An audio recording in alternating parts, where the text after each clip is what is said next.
Yung ginagawa pag walang kutsara.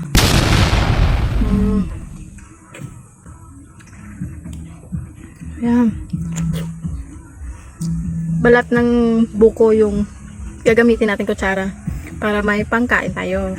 Kapag wala kayong dalang kutsara, kukuha lang kayo sa likod ng bukot. Tapos ito yung gagawin ng kutsara, guys. Makakain na kayo kahit wala kayong kutsara. Ito lang gawin yung kutsara, guys. Harap, diba? Ay, ito, guys.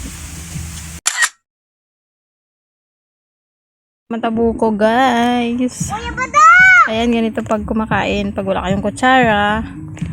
At saka, dito lang, kuhanan nyo lang ng ganito, guys. Tapos ito gawin yung pang kutsara. Ayan.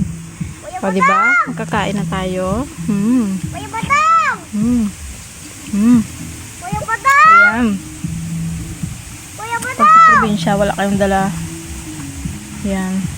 Gawin yung kutsara to. Kahoy, ang ending.